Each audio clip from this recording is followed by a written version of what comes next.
82번에 5, 1이고요. 그 다음에 84번에 1, 2, 그리고 1, 1. 88번 갑니다. 388번. 88번에 5, 2, 그리고 마지막으로 5, 2가 되겠어요.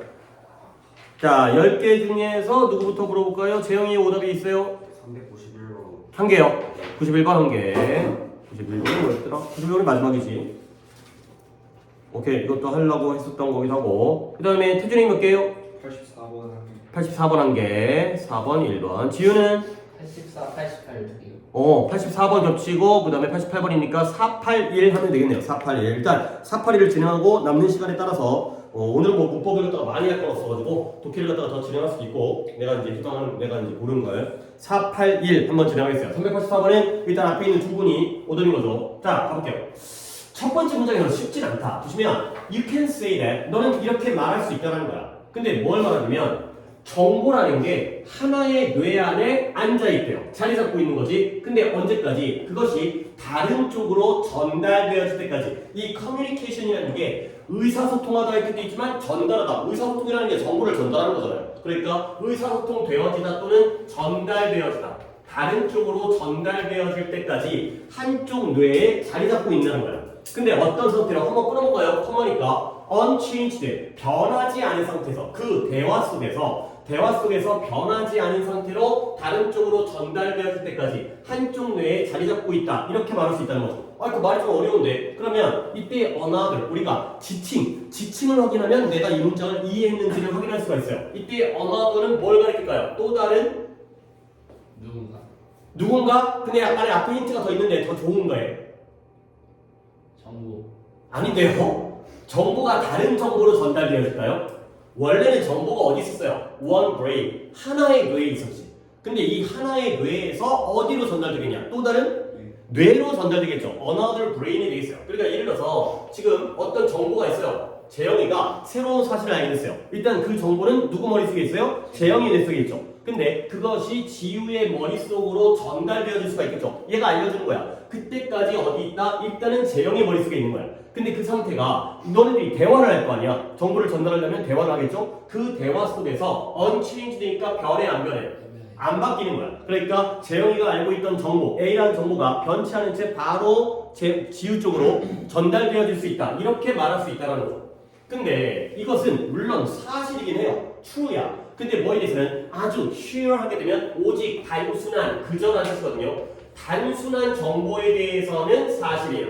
근데 그 단순한 정보의 예시가 나왔죠. like 너의 전화번호라든가 아니면 네가 열쇠를 두고 온 장소라든가 이런 것들이 바로 단순한 정보의 예시가 되겠어요. 그러니까 이러면서 재영이가 태준이의 전화번호를 갖다가 지우한테 알려주는 거야. 그러면 전화번호의 숫자가 바뀌겠어 안 바뀌겠어? 물론 실수가 없다라면 안 바뀌겠고요. 그 다음에 또는 이제 마찬가지 예시죠.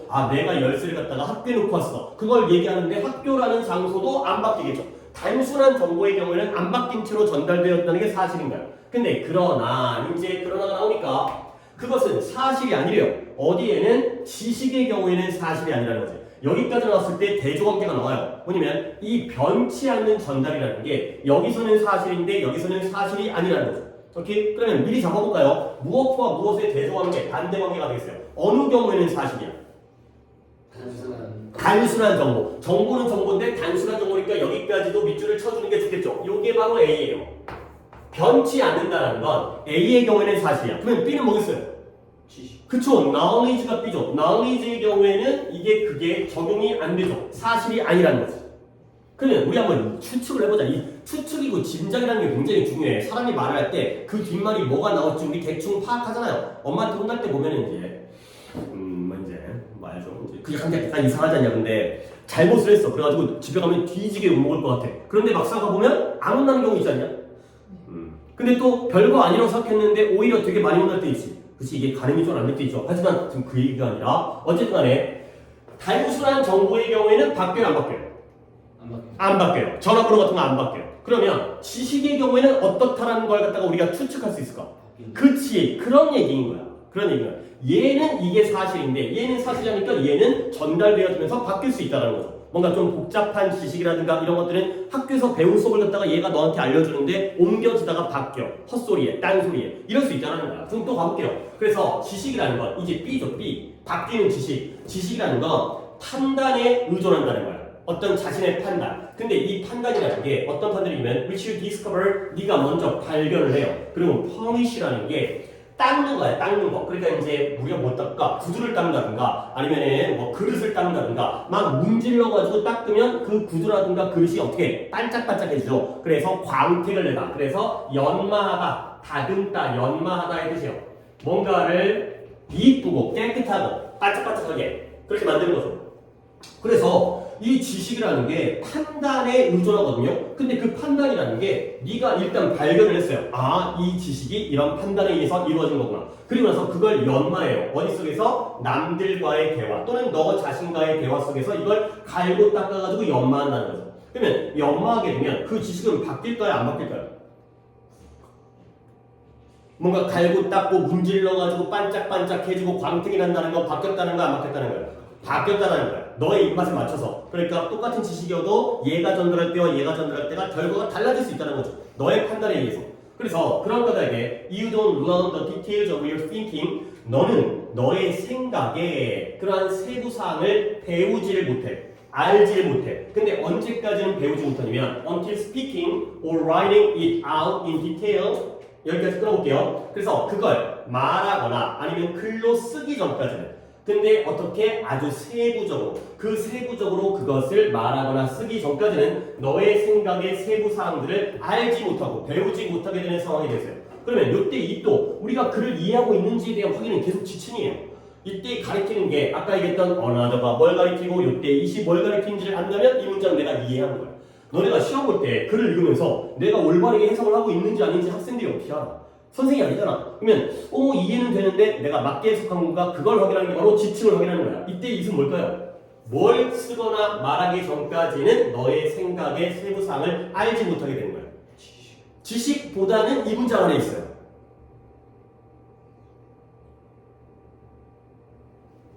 너는 너의 생각의 세부사항들, 자세한 세부사항들을 알지 못해. 그걸 종이에다가 쓰거나 친구한테 말하기 전까지는 그것도 자세하게 말하거나 글로 쓰기 전까지는 그 세부사항을 알 수 없다는 거죠. 뭐라고요? 뭐라고 얘기한 거야? 세부사항. 세부사항은 복수기 때문에 안 돼. 단수를 찾아야지. 20대만. 이거 기본적인 건 지켜야죠. 단복수는 지켜서 찾아야죠. 띵킹이에요. 그렇죠? 네 생각을 일단은 생각은 어디 있어요? 머릿속에 있죠. 근데 그 생각을 바깥으로 말하거나 아니면 글로 써야지만이 그 세부사항을 더욱더 알게 되는 거죠. 학교에서 수업을 들으면서 또는 내 수업을 들으면서 머릿속으로만 들으면 내가 아는지 모르는지 몰라. 어떻게 돼? 필기를 해야 돼. 필기를 해가지고 노트에다가 기록을 남겨놔야지만이 자세하게 머릿속에다가 기록할 수 있다는 거죠. 오케이? 자, 그 다음에 그래서 뭐 하는 거죠? 그 다음에 뭐 함으로써 이 and는 speaking or writing과 looking의 병렬이네요. 그래서 그 결과에 대해서 비판적으로 돌이켜보는 거야. 노트 필기를 해놓고 또는 말을 해놓고는 그 결과에 대해서 이게 맞는지 아닌지 한 번 더 돌이켜봐야지만이 생각에 대한 세부사항을 알 수 있죠. 자, 그래서 어떤 식으로 돌이켜보냐면 Is what I just said foolish? 내가 막 방금 얘기했던 것이 어리석은 말이었는가? 뭔가 말을 했는데 말도 안 되는 말을 했는지를 한번 돌이켜보는 거야. 그 다음에 내가 방금 막 쓴 것이 말하거나 쓴 거니까 쓴 것이 깊이 있는 진실인가? 깊은 심도 있는 진실인가? 이런 것들에 대한 판단을 한다는 거죠. 자, 그러면 이제 거의 끝났으니까 마지막 결론인 것 같은데 결론이 한 문장이 더 있긴 하네요. In the speaking or writing, 뭔가를, 정보를, 지식이라고 했어요. 지식을 말하거나 우리가 글로 쓰면서 너는 뭐 한다? 안 좋은 아이디어를 uncover. cover는 덮는 거니까 반대말이 discover도 있고 uncover도 있어요. 그러면 덮는 거의 반대는 뭐예요? 들춰내는 거니까 discover의 뜻이 뭐예요? 찾다, 발견하다죠. 얘도 발견하는 거야. 밝혀내는 거예요. 발견하다, 발견하다. 뭘 밝혀낼 수 있냐? 뭘 발견할 수 있냐면 커버의 반대말인 거야? 드러내는 거지. 안 좋은 아이디어들을 발견하는 거야. 아, 이건 안 좋은 생각이었네. 어리석은 행동이었네. 진실이 아니었네. 그 다음에 난처한 그러한 것들도 발견하고요. 좋은 아이디어들 또한 발견하게 되고요. 마지막으로 가끔씩은 너의 명성, 너를 갖다가 유명하게 만들어주는 것도 발견하게 되는 거죠. 오케이? 이왕 지침을 했기 때문에 마지막으로 한 번 더 하겠어요. 요때 원투와 요때 원투도 뭘 가르칠까요? 나쁜 생각, 난처한 것, 좋은 아이디어, 너를 유명하게 만들어주는 것이니까 이 두 개의 원지는 같은 거예요. 뭘 가르쳐요? 뭐라고요? 결정이라고 했어요? 발견은 지금 동사로 쓰였는데 얘들아 지금 지칭에 대해서 너네가 사소한 것들 단복수 맞춰야 되고요. 명사를 찾아야 될 거 아니야. 이런 대명사를 뭔가 어나더라든가 아니면 이시라든가 원즈라는 건 다 대명사죠. 일단은 명사를 찾아야지. 동사를 찾아가지 말고 아이디어. 아이디어즈가 되겠어요. 그죠? 그러니까 봐봐요. 안 좋은 아이디어가 종종 어때요? 우리를 난처하게 해주기도 하죠. 그리고 좋은 아이디어는 어때요? 때때로 우리를 유명하게 만들어주기도 하죠. 알겠어요? 나쁜 아이디어도 발견할 수 있고 좋은 아이디어도 발견할 수가 있다는 거죠. 알겠어요? 자, 그래서 마지막으로 결국 생각. 우리가 지식이라는 생각. 이 생각은 뭘 요구한다? 표현을 요구한다. 그러니까 되는 거죠. 이게 주제겠네요. 그러니까 우리 생각이 명확하고 세부적이 되려면 머릿속에서만 있어서는 안 돼. 어떻게 해야 돼? 바깥으로 드러내야 돼. 그게 바로 표현이지. 근데 그 표현의 예시가 두 개가 나왔지. 뭐 하거나 뭐 하는 게 바로 표현인 거야. 말하거나 쓰거나 speaking or writing 이 필요하다는 거죠. 이렇게 실제로 겉으로 드러나게 뭔가 구체적으로 해야지 이게 내 머릿속에 정확하게 자리 잡다는 거야. 이게 옳은 건지 그른 건지 좋은 건지 나쁜 건지도 알 수 있다는 거죠. 마지막 문장이 주제문이었네요. 오케이? 결국 우리의 생각 또는 지식을 우리의 표현과 즉 우리의 말과 글쓰기에 요구한다. 그게 필요하다가 되는 거죠. 오케이, 답을 한번 찾아볼까요? 84번이었죠. 84번에 뭘까요? 2번이 뭐냐면 너의 생각을 네가 생각하는 것을 사람들에게 의사소통하는 전달하는 그러한 설득력 있는 방법 어떻게 하면 잘 전달할 수 있는지의 내용이고요. 근데 그거보다는 네 머릿속에서 좀 더 세부적으로 배우고 네가 네 걸 갖다가 판단하고 이런 쪽인 것 같은데 남에게 전달하는 내용도 나오긴 했지만 전달보다는 내가 잘 파악할 수 있는 1번에 아주 결정적인 역할. 근데 무엇에? Speaking or writing. 근데 뭐 하는 게 있었어요? Refining thought. 생각을 좀 더 다듬는 데 있어서 생각을 좀 더 정제하는 데 있어서의 말하기와 쓰기의 중대한 역할이 되겠어요. 그러니까 이게 주제문이니까 여기에 thinking이 보기 1번에서 뭐로 바뀌었어요? 단어만 바뀌었네요. 뭐로 바뀌었어요? 내 말 뜻 이해해요? 이 문장이 주제문인데 그러니까 1번이 답이라며? 그러면 이 문장을 최대한 비슷한 내용을 가르쳐야 될 거 아니야. 그러니까 이때 thinking이 1번 보기에서 뭐로 바뀌었어요? 어떤 단어로? 아니죠. expression이 뭐로 바뀌었어요? 그게 speaking or writing이죠. expression이 거기 있네. 그러면 thinking은 어디 있어요? 뒤에 어디? thought가 있잖아요. thinking과 thought가 같은 단어 아니야? 둘 다 생각이니까. 그쵸? 그러니까 결국 생각이 표현을 요구한다는 게 결국 표현이 말하고 쓰는 것이 생각을 정제하는데 다듬는데 중요한 역할을 한다가 되는 거죠. 있는 그대로야. 그러니까 약간 말을 바꿨을 뿐이지 이 주제를 갖다 파악하면 이렇게 그대로 똑 들어가는 거죠. 그러니까 이제 막 출제자들이 아무 생각 없이 출제하면 말이 안 돼. 그러면 문제 출제 오류라든가 이것도 답이고 저것도 답이면 나중에 문제 생기잖아. 뭐 이의제기 들어오고. 그러니까 뭔가 근거를 갖다가 주는 거죠. 어느 누구도 이게 답이 아니라고 이의를 제기할 수 없도록 똑같은 말이잖아요. 매번 다 그런 건 아니겠지만 그래도 우리는 일단 아직까지는 1학년 거기 때문에 정확한 근거와 확실한 이제 이 증거가 있어요. 증거가. 오케이. 그래서 아까도 얘기했지만 정보의 단순한 정보의 경우에는 안 바뀌고 전달되지만 이런 지식의 경우에는 바뀔 수가 있다는 거예요. 뭔가 중간에 왜곡되어지거나 아니면 나의 생각이 뭐 가미되어지거나 그러면 그거 어떻게 해야 돼? 단순하게 그냥 머릿속에 있는 게 아니라 바깥으로 표현해야 된다라는 글이 있어요. 나름 꽤 괜찮고 어려운 글이었어요. 오케이. 뭐 지문 자체가 좀 뭐 예시도 안 나오고 좀 약간 추상적인 글이기 때문에 오케이 이거나 있고 그 다음에 8번. 자, 이게 388번과 아니다 이렇게 하자. 하나를 거꾸로 딴 거 할게요. 82번을 보겠어요. 82번은 오답이 없잖아요. 근데 얘를 해야 되는 이유가 뭐냐면 이게 지금 연도가 몇 년이냐? 2019년부터 시작해서 조금씩 나오다가 2021년부터 벌써 이제 한 4년 되는데 그때부터 완전하게 하나의 유형으로 자리 잡은 유형인데요. 얘가 이제 21번 유형이에요. 여러분들 모의고사를 풀면 1번부터 17번까지가 뭐예요? 듣기죠. 그렇죠? 듣기고요. 그 다음에 저 뭐라고 했어요? 쉬운 거라고 했어요. 1번부터 17번까지는 쉽죠. 듣기니까. 18번 목적 쉬운 거. 19번 신경. 마음의 상태가 뭐 기뻤는지 행복했는지 슬펐는지 놀랐는지. 20번 주장. 21번이 이 유형이에요. 그러니까 21번이 함축적 의미. 어떤 유형이냐면 밑줄 친 부분이 나타내는 의미를 갖다가 찾는 거죠. 그 다음에 22번이 뭐예요? 요지고요. 23번이 주제고요. 24번이 제목이고요. 25번이 도표고요. 26번이 사실 일치 불일치. 옳은 것. 고른 거, 틀린 거 고르는 거. 27번, 8번이 실용문이에요. 실용문이 뭐냐면 뭐 이제 공지사항이라든가 뭐 몇 시부터 시작하고 장소가 어디고 뭐 돈 가져와야 되고 안 가져와야 되고 교통표는 뭐 문의사항 나오고 이런 것들 쉽죠? 그 다음에 29번이 어법, 30번이 어휘, 31, 2, 3, 4번이 뭐예요? 빈칸이에요.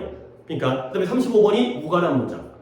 이 중에서 쓸데없는 문장 하나 껴있는 거. 36, 7번이 순서, A, B, C, C, B, A. 그 다음에 38, 9번이 알맞은 위치. 이 문장이 1, 2, 3, 4, 5번 중에 어디 들어가는지. 40번이 요약문. 41번이 장문 모원. 문제 2개짜리. 하나는 제목이고 하나는 어휘고. 43, 4, 5가 긴 장문. 스토리 나오잖아요. 뭐 만나가지고 헤어진 다음에 지칭 나오고 순서 나오고 내용 일치 나오고. 오케이? 그러면 내가 지금 이거 다 얘기하는 이유가 뭐냐면 봐봐요. 내가 지금 얘기하는 게 너희 보기에 어려운 유형인지 쉬운 유형인지만 한번 판단해보자. 목적, 심경, 18, 19, 20번의 주장까지 쉬운 거예요, 어려운 거예요? 쉬운 거예요. 그 다음에 도표, 내용 일치 불일치, 그 다음에 실용문, 요 한 페이지에 있는 4개 쉬운 거예요, 어려운 거예요? 쉬운 거예요. 마지막으로 43, 4, 5번 그치? 긴 이야기, 그쵸? 쉬워, 어려워? 이거 쉬운 거예요. 지금 내가 얘기한 게 열문항이죠. 열문항이죠. 그러니까 이 독해라는 게 영어 모의고사라는 게 1번부터 17번까지가 뭐 말 나온 김에 조금 더 얘기를 해볼게요. 듣기고요. 이게 37점이에요. 그 다음에 아까 내가 얘기했던 거 열문항, 쉬운 열문항. 열문항이면 쉬웠기 때문에 보통 2점이 많지만 혹시 3점짜리가 있을 수 있기 때문에 얘가 한 20점 플러스가 되는 거예요. 그러면 우리 한번 살펴보자. 영어 모의고사예요. 듣기 다 맞고 쉬운 거 10개만 다 맞으면 점수가 어떻게 돼? 57점인 거야. 근데 그 다음에 나머지 27이니까 이제 뭐 어떻게 된 거야? 18문항이 남았죠. 18문항이 그래도 위에 있는 것들보다는 조금은 어려운 문항이죠. 그렇죠? 그러면 이 18개 중에 확률상 번호를 하나로 찍는다라면 맞는 개수가 5분의 1이니까 대충 적어도 3개 또는 4개 정도 맞겠죠? 서너 개면 한 10점 돼요. 그럼 합치면 67점이죠. 그렇죠? 67점인데 니네가 조금만 더 공부해가지고 무관한 문장이라든가 요약이라든가 아니면은 주제 추론에서 한두 개만 더 맞잖아요? 그러면 70점은 무조건 나오는 거예요. 그러니까 영어가 쉬운 이유가 뭐냐면 영어 자체가 쉬운 게 아니라 점수 따기가 쉬워요. 점수 따기가 쉬운 이유가 뭐냐면 얘가 뭐예요? 기본 점수가 있다는 거지. 여기까지도 기본 점수인 거예요. 그러니까 영어는 무조건 70점이면 몇 등급이에요? 90점 이상이 1등급이고 80점 이상이 2등급이면 70점이면 3등급. 3등급은 무조건 맞아야 돼. 3등급은 우리 여러분들 이제 계속 모의고사 보지만 보통 점수는 70점 이상이 나오고 있으니까 그래도 괜찮은 건데 그 아래로 내려가는 건 아니죠. 그렇죠? 그래서 이제 이런 것들이 각각의 순서가 안 바뀌어. 2022년부터 그 순서가 똑같이 나오니까 너네들은 문제를 풀면서도 어느 쪽에 뭐가 나올지를 알고 뭐가 어렵고 제일 어려운 것만 또 얘기해볼까? 문제 유형 중에 제일 어려운 게 뭐야? 31, 2, 3, 4번의 빈칸 어렵고요. 그 다음에 36, 7번의 순서, 38, 9번의 위치 이 8개가 어려워요. 이 8개가 20점이에요. 20점.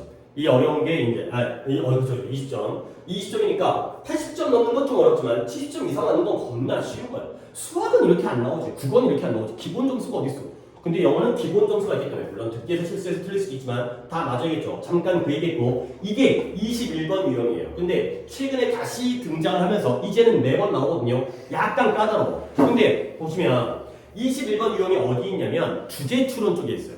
그러니까 앞이 부분이 뭐 주장, 요지, 제목, 목적, 그 다음에 이제 주제까지 그쪽에 있기 때문에 얘도 주제 추론으로 해결하셔야 돼요. 그러니까 이게 밑줄이 이제 이거부터 연습을 한 다음에 미 오더를 갖다가 뒤에 거 88번도 이 유형이기 때문에 이걸 먼저 할게요. 밑줄이 여기 쳐 있죠. Learn and read. 해석은 돼. 해석은 되는데 배워서 살아라. 배우고 살아라. 근데 만약에 출제자가 배워서 살아라 이것만 해석할 수 있어가지고 문제를 풀 수 있게 출제를 할까 안 할까? 안 하겠죠. 왜 그러냐면 그냥 나머지 글은 의미가 없어지지. 그러니까 이 단어를 이 어구를 해석할 수 있느냐 없느냐의 문제는 아무런 상관이 없어. 해석할 수 있다고 해도 그게 답이 아니야. 해석할 수 없어도 오히려 맞출 수 있어요. 이 글의 주제를 보는 거예요. 그러니까 여기에 너무 현혹되어 있지 말고 이 단어를 갖다가 여기에 이 밑줄에 모르는 단어가 나왔어요. 이게 무슨 말인지 모르겠어요. 아무런 상관이 없어요. 물론 도움은 되겠지. 내가 아는 표현이라면 약간의 도움 되겠지만 이걸로 푸는 게 아니라 글로 풀어야 되는 거야. 이것도 주제 추론이에요. 가볼게요. 이건 오답이 없지만 한번 이 유형이 2019년에 처음 아주 옛날에 있었다가 사라졌다가 다시 재등장했거든. 지금도 존재하는 거고. 한번 가보겠어요. 중대한 요소가 있어요. 근데 어떤 요소냐면 결정해 준대요. 뭘 결정해 줘? 너의 선택이 또 지칭이 나오는데요. 잘 들어봐요. 너의 선택이 인플루언스는 영향을 미치다야. 어디다가 영향을 미쳐요? 남들의 그것에다가 영향을 미치는지 아닌지. whether는 바로 지난 시간에 배웠죠. 인지 아닌지. 너의 선택이 남들의 그것에다가 영향을 미칠지 안 미칠지를 결정해주는 중요한 요소가 존재를 한대요. 그러면 이때의 get은 뭘 가리켜요? 너의 선택이 남들의 무엇에게 영향을 미칠까요? 그쵸? 선택이죠. 대명사라는 건 앞에 있는 명사를 가리킬 수밖에 없어. 그러니까 머릿속에서 찾는 게 아니라 문장에서 찾아야죠. 남들의 선택. 네가 뭔가를 선택을 했는데 그게 남들의 선택에다가 영향을 갖다가 미칠지 안 미칠지. 지금 노란색 분필이 지금 교실에 없어갖고 이거 있으나 글씨는 뭐 이상하게 나오지만 뭐 알아보겠죠. 남들의 선택에다가 영향을 미치는지 안 미치는지 그게 바로 중요한 요소가 있다는 거죠. 그러면 그게 바로 뭐냐? 그 선택의 consequence는 결과고요. visible은 뭐예요? 눈에 보이는 결과. 네가 어떤 선택을 했을 때 눈에 보이는 결과가 바로 다른 사람의 선택에다가 영향을 미치는지에 대한 그러한 결정적 요소가 되겠어요. 그러니까 예를 들어서 뭐 뒤에 예시가 나오긴 하는데 오늘 라면 뭐 먹었어요? 오늘 크림치즈 짬뽕. 크림치즈 짬뽕? 진짜로. 크림 진짬뽕. 님 뭐 먹었어요? 저 도시락. 아 도시락. 아 네모난 라면. 네. 그치, 그것도 약간 맛있죠, 그치? 되게 나온 지 오래됐네. 나도 어렸을 때 그거 좋아했어. 지금은 나는 주로 왕뚜껑을 먹는데 컵라면을 먹는데. 이래서 너 이 크림 진짬뽕 먹어본 적 있어? 저 2개 먹었어요. 아 먹은 적 있어? 지영이 먹어본 적 있어? 아니 다 먹은 적 있어. 이래서 나는 없어. 나는 없으니까. 이래서 태준이가 먹었어요. 그런데 태준이가 크림 진짬뽕을 선택을 한 거야. 근데 나도 골라야 되거든. 근데 얘가 먼저 먹은 다음에 에이 맛없어 라고 얘기를 하면 나 그거 골라 안 골라? 안 골라. 물론 태준이의 입맛과 내 입맛도 다르겠지만 쟤가 맛없다고 하는데 굳이 내가 시도해볼 필요 없잖아요. 근데 얘가 먹어서 막 눈물을 흘려. 졸라 맛있어. 막 그러면 막침 고이지. 그쵸? 그러니까 내 선택이 남들의 선택에 영향을 미치겠죠? 근데 속으로만 생각하고 맛없는데 맛있는 척 할 수 있지. 속이 먹으려고. 그게 아니라 눈에 보이는 결과면 영향을 미치겠지. 안 보이면 영향을 못 미쳐. 뭔가 표현을 해야 되는 거죠. 그래서 아들리의 펭귄 남극 사는 놈인데요. 이제 뭐 이제 나와요. 이제 뭐 다큐멘터리 같은 거 보면 나와요. 얘네들 부부가 있거든요. 새끼를 키우는데 혹시 남극의 눈물 뭐 이런 다큐멘터리 본 적 있어요? 없어요? 옛날에 되게 유명했던 EBS에서 했던 5부작짜리 다큐멘터리였는데 내가 그걸 또 그러니까 보고 있으면 시간 잘 가요. 그러니까 이제 화면도 되게 정적이고 뭐 음악 같은 거 시끄럽지도 않고 송중기인가 그 배우가 나레이션을 했었는데 왜냐면 아들리의 펭귄이 모여 살아 춥잖아. 그러니까 둥그렇게 모여 살아. 그런데 계속 움직이면서 뭘 하냐면 계속 돌아 원으로 돌아 시계 방향인지 시계 반대 방향인지 모르겠는데 돌면서 안쪽에 있는 애들은 점점 더 바깥쪽으로 나오고 바깥쪽에 있던 애들은 점점 더 안쪽으로 들어가. 그러니까 약간 걔네들끼리 머리를 썼나봐. 그러니까 바깥에만 있으면 얼어 죽잖아. 안쪽에는 따뜻하니까. 그러니까 돌면서 계속 순환을 시키는 거야. 위치를 순환시켜. 계속 돌면서 이제 거기서 이제 뭉쳐 있고요. 그리고 먹을 걸 찾으러 부부가 이제 암컷, 수컷이 번갈아 가면서 그러니까 수컷이 먹을 거 가져가게 되면 암컷이 새끼를 지키고 그 다음에 암컷이 가게 되면 번갈아 가서 이런 식으로 하더라고. 근데 이제 되게 펭귄들의 삶을 보면 좀 안타깝죠. 예를 들어서 왜 거기 이렇게 추운 데 가서 살고 있어? 벌벌 떨면서.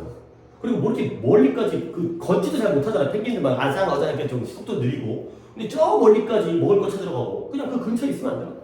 하여튼 뭐 이유는 있겠지만 그래서 그들은 종종 뭐가 발견되어지면 스트롤이라는 게 산책하다 거닐다야. 근데 어떻게 큰 그룹으로 large 그룹 단체로 걸어가는 거야. 근데 어디까지? 이 물의 가장자리까지. 근데 당연히 그 물의 가장자리까지 뭐하러 그 큰 길을 먼 길을 갈까요? 뭐 하기 위해서?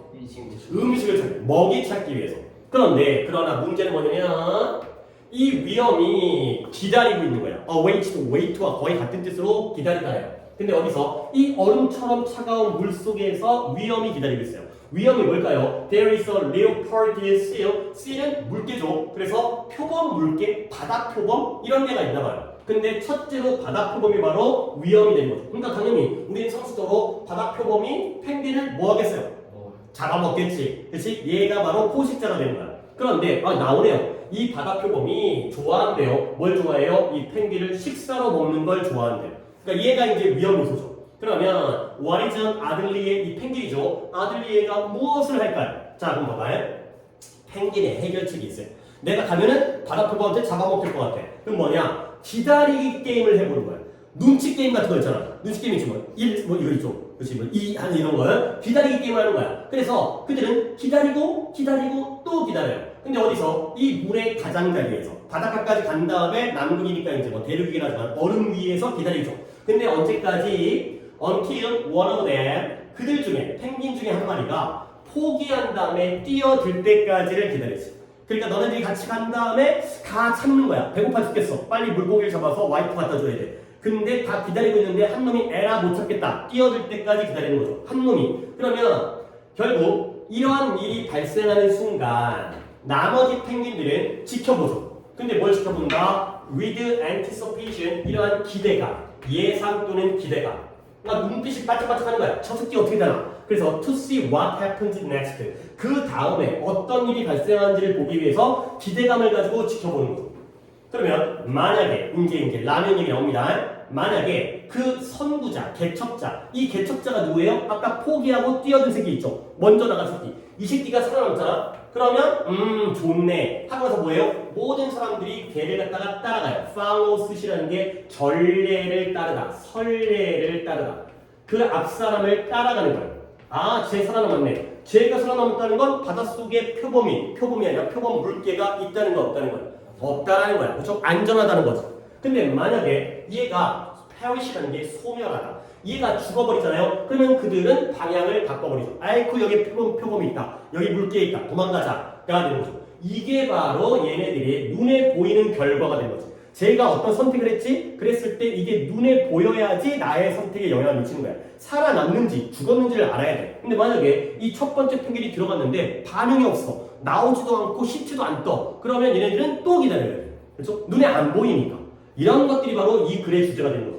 그래서 결국 한 펭귄의 데스티니, 운명, 얘가 선택을 했을 때 살아남느냐 죽느냐의 운명이 alter, 변화시키는 거야. 뭘 변화시키냐면 모든 다른 펭귄들의 운명을 변화시키죠. 얘네도 뛰어들 수 있고 아니면 얘네가 딴 데로 옮겨갈 수도 있고. 결국 그래서 그들의 전략, 네가 이렇게 말할 수 있죠. 그들의 전략이 뭔다? Learn and Live가 되겠어요. 오케이? 그러면 Learn and Live라는 뭐예요? 다른 사람들의 선택을 뭐한다? 지켜보죠. 그렇죠? 워치를 먼저 하는 거죠. 살펴보는 거야. 그 다음에 거기에 따라서 자기가 뭐예요? 선택을 하는 거죠. 초이스를 하는 거죠. 오케이? 아니 선생님, learn과 watch가 뭔 상관이에요? live와 choice가 뭔 상관이에요? 낸들 알겠냐? 근데 이 글에서의 주제는 지켜본 다음에 다른 사람의 운명, 다른 펭귄의 운명을 지켜보고요. 그 결과가 눈에 보일 때 자기도 거기에 알맞은 선택을 한다. 요게 바로 이 글의 주제가 됩니다. 21번 유형은 이렇게 주제로 파악하는 거. 주제 문장과 똑같아요. 가끔은 빈칸과 비슷할 때도 있긴 한데 이 문장, 이 단어로 해석하는 게 아니라 주제로 가는 거예요. 오케이? 그러면 자, 보기. 우리 다 맞았지만 보기가 몇 번이었어요? 5번이죠. 봐봐요. Follow another's action. 다른 사람의 행동을 따라가는 거야. 다른 사람의 행동을 따라가는 게 뭐예요? 초이스하는 거죠. 그렇지? 근데 언제에만 오직 그것이 어떻다? 안전하다고 판명되어질 때만. 그게 바로 what가 되는 거죠. 보고서 따라하는 거야. 보고서 선택하는 거야. 이렇게 글을 읽어야지 정확하게 딱 5번이 답이 되는 거고 learn and live를 아무리 봐봐도 이 5번과는 아무런 관련성이 없어요. 그렇죠? 21번 유형도 주제 추구입니다. 그러면 이제 이거 한번 연습을 했으니까 88번으로 가볼게요. 88번이 또 같은 유형이잖아. 그러니까 이 부분에서 어떤 문제가 있었는지.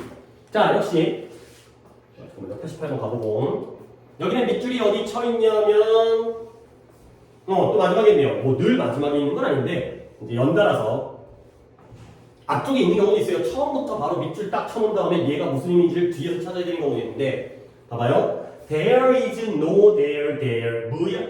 모르는 단어는 하나도 없는데 해석이 뭐죠? 한번 해볼까? 시도를 해보자. 필요 없거든? 그래도 해보면 도움은 될 수는 있으니까 뭐예요?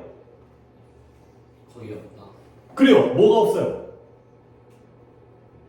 일단 앞에 저번에 한번 구문 수업하다가 너희들이 들어온 적이 전이었는지 후였는지 모르겠는데 앞에 there is there라 넣으면 해석하지 말라고 했죠.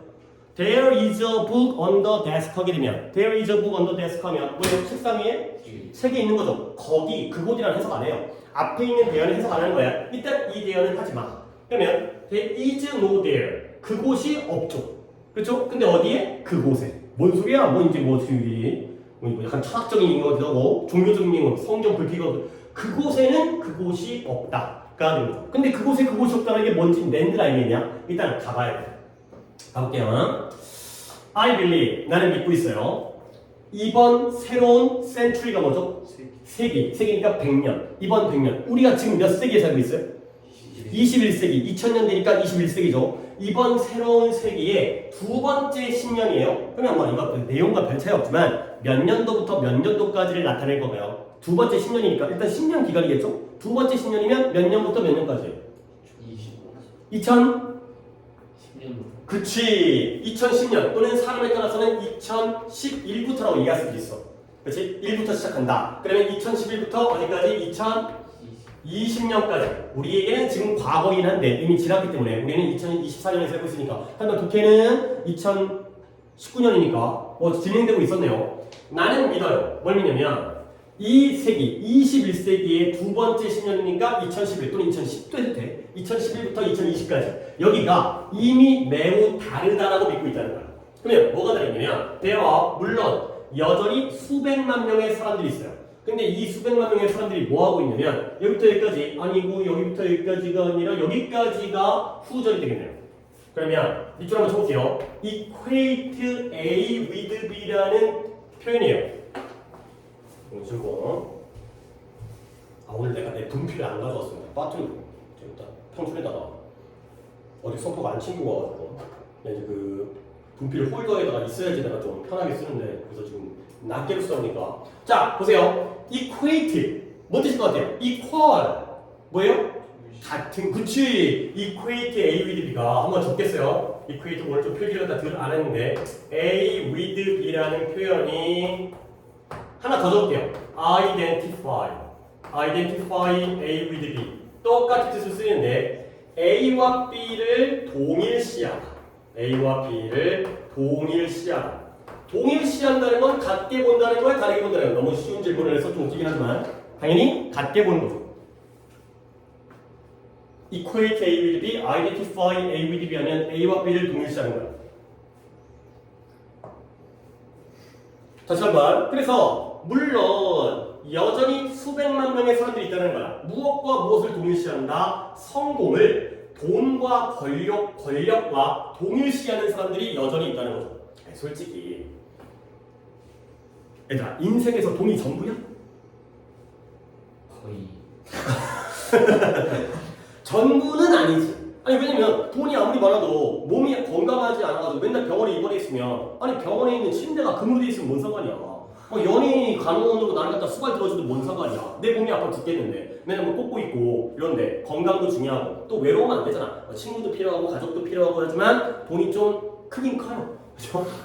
돈이 전부는 아니야. 근데 좀 크긴 큰 것 같아요. 내가 거짓말을 할 수 없으니까 살아보니까 돈이 없으면 매사가 좀 이제 힘들고 불편하고 약간 불행하기도 하고 그렇잖아요. 이제 이왕 살 거 좀 돈이 있으면 좋지. 근데 이 사람들은 돈과 권력, 뭐 권력도 어떻게 보면 세속적인 가치 중에 하나잖아요. 돈과 권력과 성공을 동일시하는 거예요. 그러면 이 사람들은 또 어떤 사람들이야? 이렇게 확신하는 사람이에요. 디터민 결정한, 결의에 찬, 확고한. 뭐 하는 게 결심을 해서 확고하냐면 to never get off. get off는 get on은 올라타는 거고요. get off는 내리는 거죠. 그러한 treadmill. treadmill이라는 건 쳇바퀴라는 뜻이에요. 쳇바퀴 뭐더라? 동물 중에 쳇바퀴를 도는 애 있죠? 햄스터라든가 다람쥐라든가 돌아가는 계속 돌아가는. 그리고 우리가 체육관에 가면 짐에 가면은 트레드밀이 런닝머신이에요. 런닝머신은 어떻게 되는지 알지? 계속 돌아가지. 그 레일이 돌아가잖아요. 이제 우리가 나가는 게 아니라 계속 돌아가지. 그게 바로 트레드밀인데요. 이 트레드밀에서 쳇바퀴에서 결코 내리지 않겠다고 확실한 사람들이죠. 근데 뭐에도 불구하고 디스파이트라는 게 쉽지만 혹시 또 저거를 모르시는 분이 있을까봐 디스파이트와 똑같은 표현이 세 단어짜리가 그치 좀 실력이 in spite of가 됐어. 뜻이 뭐뭐에도 불구하고 태주가 잘해.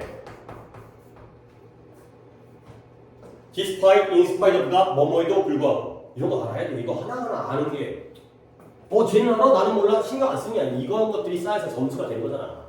그래서 뭐에도 불구하고 이러한 대가에도 불구하고 근데 무엇과 관해서 그들의 행복과 그들의 관계와 그들의 웰빙도 행복이고요. 해피니스도 행복인데 얘는 좀 잘 사는 거 복지라든가 안락이라든가 그들의 복지, 그들의 관계, 그들의 행복 이런 것들과 관련해서 대가에도 불구하고 이 쳇바퀴에서 결코 내리지 않겠다고 확신하는 사람들이 되겠어요. 결국 이 사람들은 뭐다? 성공 자체가 뭐와 똑같다는 거야?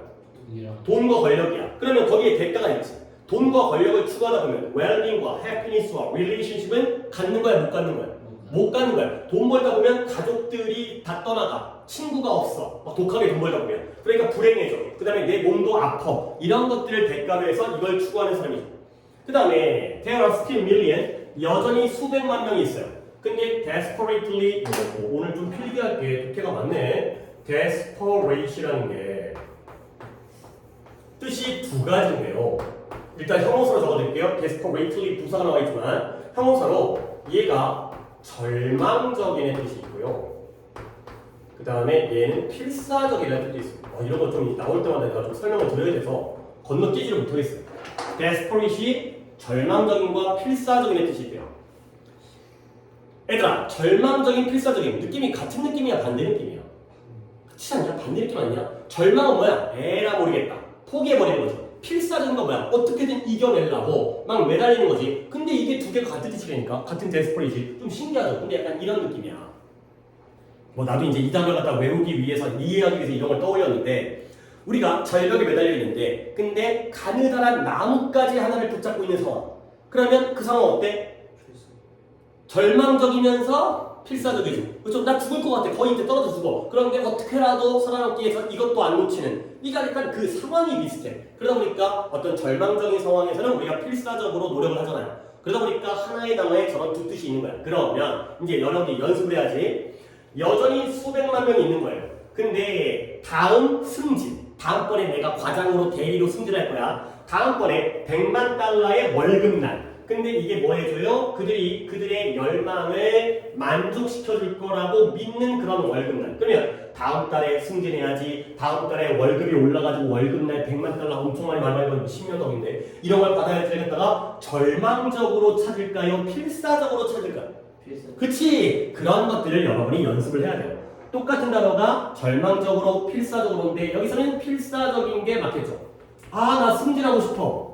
나 월급 올리고 싶어. 이걸 필사적으로 찾고 있다는 거죠.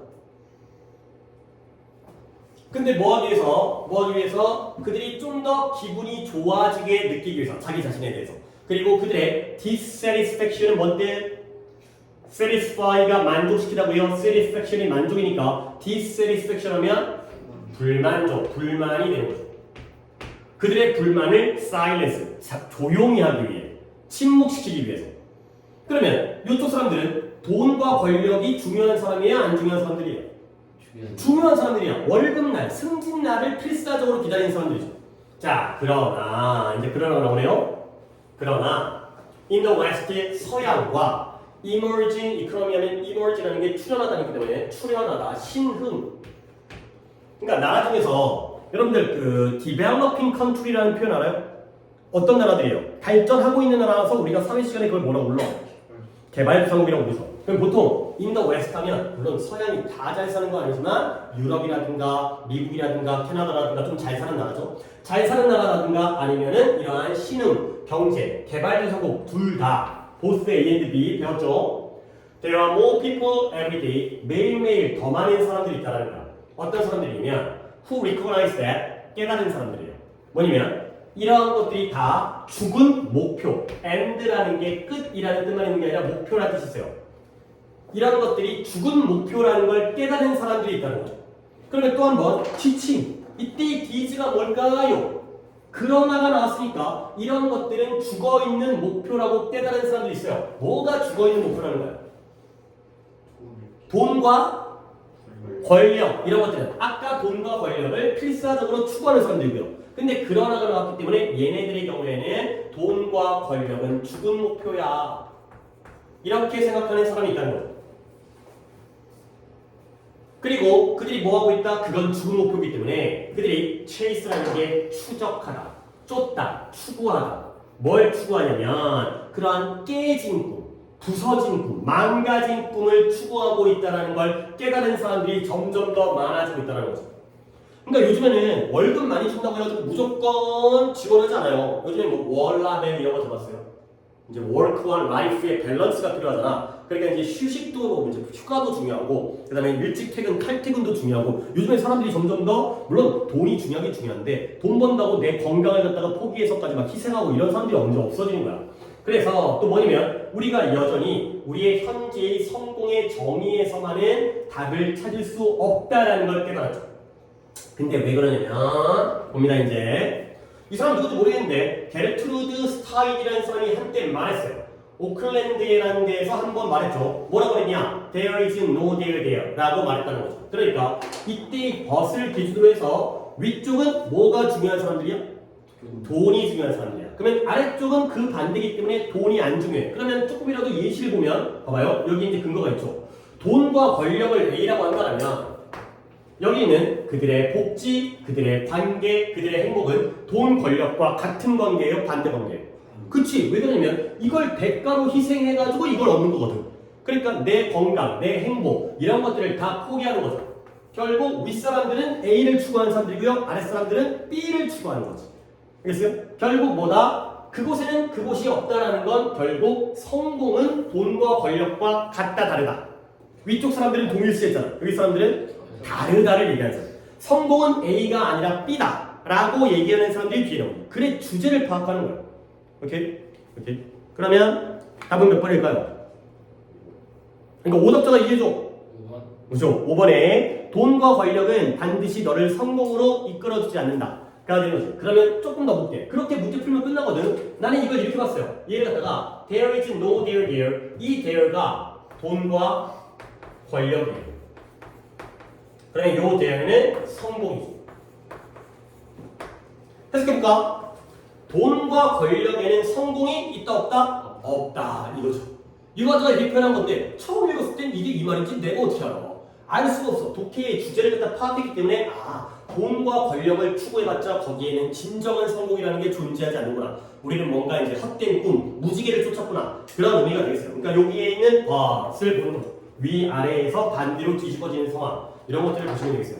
오케이? 이제 이 유형은 이렇게 푼다. 라고 한번 도전을 해보세요. 그러니까 여기에 매달리지만 이거 어차피 너네들이 이걸 풀 수 있게 문제를 내지도 않아. 이걸 알아도 문제를 풀 수 있게 내는 게 아니기 때문에 여기에 매달리지 말고 그래 주제를 파악하시고요. 마지막 91번이 누구 거였더라? 재영이 거였나? 네, 단거관계면 오케이, 요거 하면 시간은 거의 딱 알맞게 끝날 것 같은데 볼까요? 91번이 뭔 내용이냐? 벤자민 프랭클린이 뭐 하신 분이에요? 아니, 누구예요? 책 쓴 사람이에요? 그 미국의 founding father, 미국의 건국의 아버지. 그러니까 미국이라는 나라가 1776년도에 영국으로부터 독립하면서 뭐 조지 워싱턴, 토마스 제퍼슨, 또 사무엘 잭슨인가? 사무엘 잭슨이 영어 되는 거. 사무엘 존슨인가? 그 다음에 이 벤자민 프랭클린 이런 사람들이 독립운동을 했다. 영국으로부터 식민지에서 독립운동을 했던 사람이고요. 그리고 과학자. 전기 피뢰침 뭐 연 날려가지고 뭐 그런 실험 같은 거 어렸을 때 책 읽지 않았어? 뭐 이제 번개 치는데 연을 날려가지고 면에 번개가 쳐가지고 어쩌고저쩌고 해가지고 뭐 피뢰침을 만들었다. 피뢰침이 뭔지 알지? 요즘에 애들은 잘 모르겠구나. 왜냐면 옛날에는 이렇게 건물들이 높지 않았을 때 그럴 때는 번개를 맞는 사람들도 있었다는 거야. 나도 본 적은 없거든. 나도 이제 옛날 사람이긴 하지만 번개 맞아 죽기도 하고. 왜냐면 그 평지 시골 같은데 돈이 아무도 없잖아. 그러면 걸어가다가 우산 쓰고 걸어가다가 번개 쳐가지고 뿅 맞아갖고 이제 어떻게 될지 모르겠어요. 뭐 만화 같은 거 보면 막 머리가 막 솟고 뭐 이런데 막 뼈 보이고 안에 이런 거 있잖아. 만화 같은 거 보면. 근데 그런 것들을 막기 위해서 군데군데다가 높은 피뢰침을 갖다가 이제 설치를 해주는 거야. 뭐냐면 그 번개를 유도하는 거지. 그쪽으로. 그러면 다른 사람들은 안전하니까. 근데 요즘에는 워낙 건물들이 높으니까 우리가 길바닥을 아무리 걸어놔도 우리가 번개 맞을 확률은 없죠. 건물들 위에는 다 피뢰침이 있대요. 그래서 건물 꼭대기에 피뢰침을 갖다가 만들어가지고 그 전기를 받아갖고 그 전기를 갖다가 이제 다른 쪽으로 끌어내릴 수 있도록 건물에 피해가 안 가도록 이런 것들을 설치한대요. 어떤 모양이 되는지 나도 잘 모르겠어요. 건물 옥상에 잘 안 오는 거 보니까 꼭대기에는. 어쨌든 그랬던 만큼 훌륭하신 분이에요. 벤자민 프랭클린이 한 번은 이렇게 제안했어요.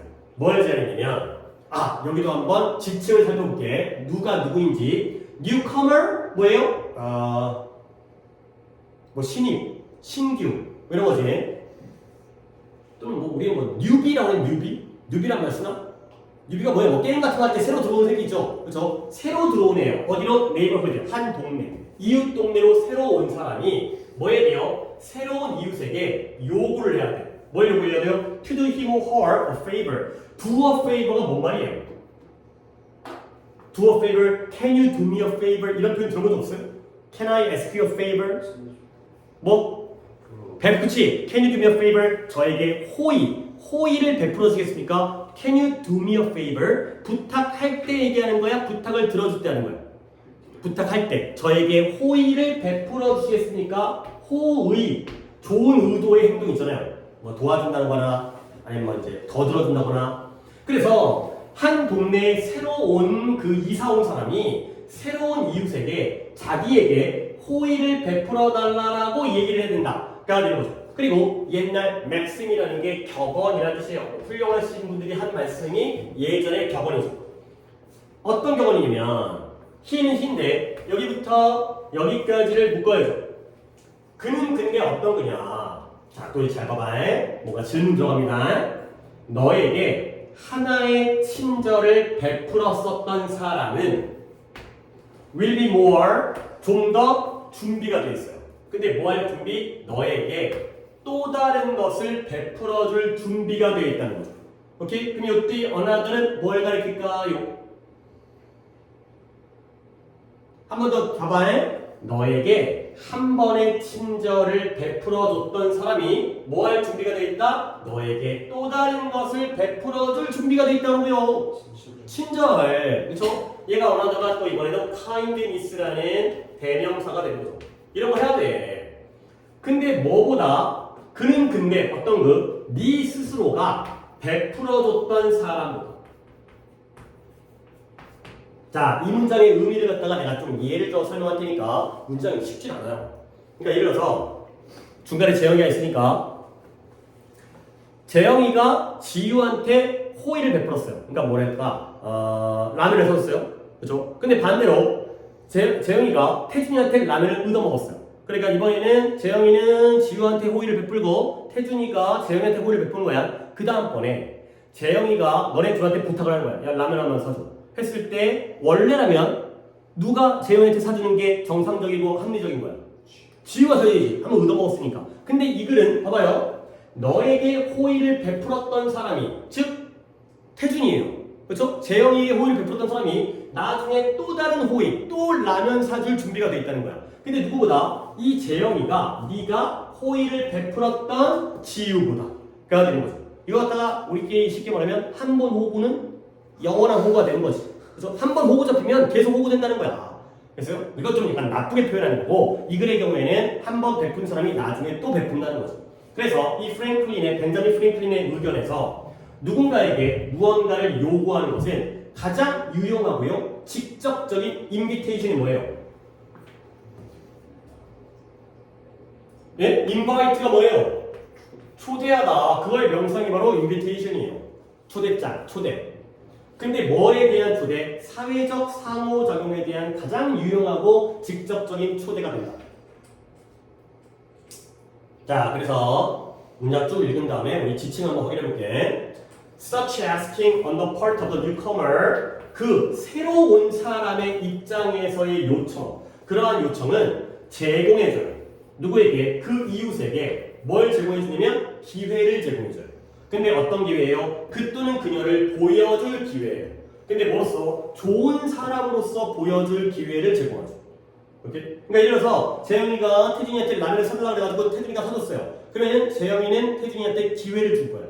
어떤 기회를 줄 거지? 태준이가 내 자신이 착한 사람이야 라는 걸 보여줄 기회를 줬죠. 친구가 사달라니까 사줬어. 그러면 나는 착한 놈. 이런 기회를 준 거죠. 근데 처음 만났을 때. 그리고 또 이건 또 뭘 의미하냐면 the latter와 그 다음에 the former에다가 밑줄을 치시고요. 혹시 뜻? 잠깐만. 우리 최근에 발표할 때 이거 나왔던 것 같은데? The former, the latter? 그치. 최근에 내가 고등학생들은 저거 내신 대비하고 그 다음에 고3의 경우에는 이거 갖다가 내가 필기할 리가 없으니까 우리 반일 것 같은데 이걸 적어줄 만한 수준의 반은 우리 반밖에 없거든요. 다른 반은 지금 이게 없어서 나 고등학생들이다 보니까. The former the latter. 우리 반이야. 우리 반밖에 없어. 지금 내가 중3은 너희밖에 없단 말이야, 반이. 기억 안 나요? 랩터가 레이스의 비교급이어가지고 뒤쪽이에요, 뒤쪽. 근데 former는 앞쪽이에요. 그래서 얘가 전자, 얘가 뭐라고? 후자. 들어본 것 같은데, 그치? 최근에. 뭐 아니면 말고지만 내 생각에는 우리 반인 것 같은데. 그래서 the former가 전자, the latter가 후자예요. 이건 또한 뭘 의미했냐면 후자가 이제 요구할 수 있는 거예요. 누구에게? 전자에게. 뭘 요구해요? 호의를 요구하죠. 부탁하죠. 근데 그 대가로서가 되는 거죠. 그러한 것들을 의미하는 거예요. 그러다 보면 뭐가 증가되어진다? familiarity가 뭐예요? familiar, 익숙함. 익숙한. 그러니까 익숙함이죠. 명사니까 익숙함과 신뢰를 증가시키죠. 서로 돕다 보면 서로가 친해지고 신뢰가 쌓이죠. 그래서 이런 방식으로 양쪽에 파티가 맨날이 아니라 술 먹고 춤추는 파티가 아니라 당사자라는 뜻이에요. 양쪽 파티가, 양쪽 당사자가 뭐 할 수 있다? 그들의 자연스러운 hesitancy, 주저함, 머뭇거림, 주저함을 극복할 수가 있고요. 그리고 그 상호간의, 낯선 이에 대한 상호간의 두려움을 극복할 수가 있다까지가 되겠어요. 자, 이제 재영이가 답을 찾을 건데 찾기 전에 우리가 한번 이 글에서 지칭을 한번 찾아보겠어요. 자, 등장하는 사람이 두 명이야. 봐봐. 한번 이야기를 시작할게. 벤자민 프랭클린 아저씨가 뭐라고 했냐면 한 동네에 새로 온 사람을 A라고 할게요. 근데 얘가 누구에게? 새 이웃에게 요청을 해야 돼요. 호의를 베풀려고. 이 새 이웃을 B라고 할게요. 아니 그러면 A랑 B 중에 이사 온 사람이 누구야? A죠. 근데 얘는 이웃은 이웃인데 왜 새 이웃일까요? 얘도 새로 왔어요? 아니죠. 얘는 원래 살던 사람인데 얘 입장에서 처음 만난 사람이잖아. 그래서 new neighbor. 그렇죠? 이 동네 살다가 이 동네 살았으면 새로운 이웃이 생겼잖아. 원래 살던 놈이지만. 그렇죠? A랑 B야. 그러면 옛날에 봐봐요. 너에게 친절을 갖다가 베풀어주면 너에게 또 다른 친절을 베풀어줄 가능성이 있죠. 이때 he는 A일까요? B일까요? A가 B에게 호의를 요청했어요. 나 좀 도와주세요. 이사 왔는데 이삿짐 좀 옮겨주세요. 그랬을 때 이 사람이 도와줬잖아요. 그러면 이때 he는 누구예요? B죠. 그러면 네가 뭐가 되는 거야? 네가 A죠. 한 번 B가 도와주면 또 너에게 도움을 준다는 거지. 한 번 도와준 놈이 또 도와주는 거야. 이렇게? 그래서 이 사람에선 누군가에게 뭔가를 요청하는 것에 가장 쓸모있고 직접적인 초대, 사회적인 관계. 그러면 옆집 사람과 친해진다는 거지. 오케이? 이때 누군가는 누구겠어요? A겠어요? B겠어요? B가 되겠죠. 그 이웃 사람에게 도움을 요청하는 거예요. 그렇죠? 그러면 결국 새로 온 사람의 입장에서는 이라는 것이 이웃에게 기회를 제공하죠. 뉴커머가 누구라고요? A죠. 그러면 이웃은 누구라고요? B죠. 도움을 요청하는 게 오히려 기회를 주는 거예요. 어떤 기회죠? 자기 자신을 좋은 사람이라는 걸 보여줄 기회. 안한 착한 놈이 되는 거죠. 그럼 이때 그 또는 그녀 자신은 누굴 가리켜요? A요? B예요? B가 되는 거예요. 도와주면서 내가 착한 놈 되는 거지. 오케이? 그리고 그러면 여기 봐봐요. The latter 그리고 나서 이제는 후자가 전자에게 또 한 번의 도움을 요청할 수 있어요. 그 대가로서. 그럼 이때 후자는 누구예요?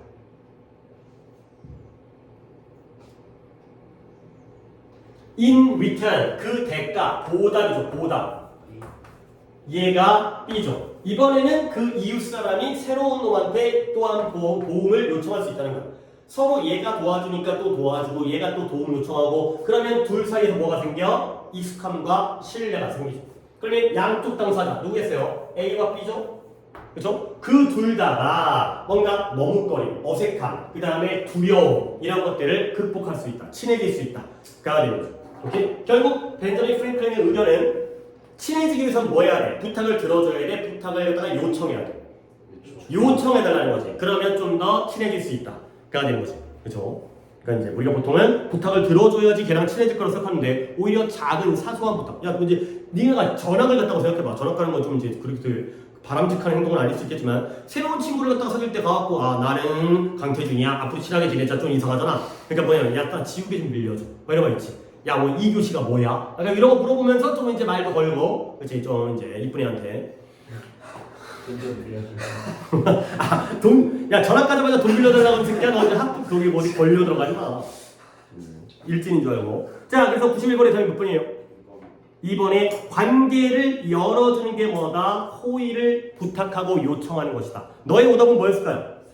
4번에 네가 요구하는 것이 네가 누구인지를 보여준다. 그러니까 이제 돈 요구하는 건 깡패 새끼고 밥 요구하는 건 거지 새끼고 막 이런 거 그러니까 말하자면 그런 거 네가 요구하는 게 네가 어떤 사람인지 이런 것들을 보여준다. 그렇기 때문에 아니죠. 부탁을 먼저 해야 그러면 친해질 수 있다. 관계가 생긴다. 가 되어 있어요. 오케이 여기까지 하고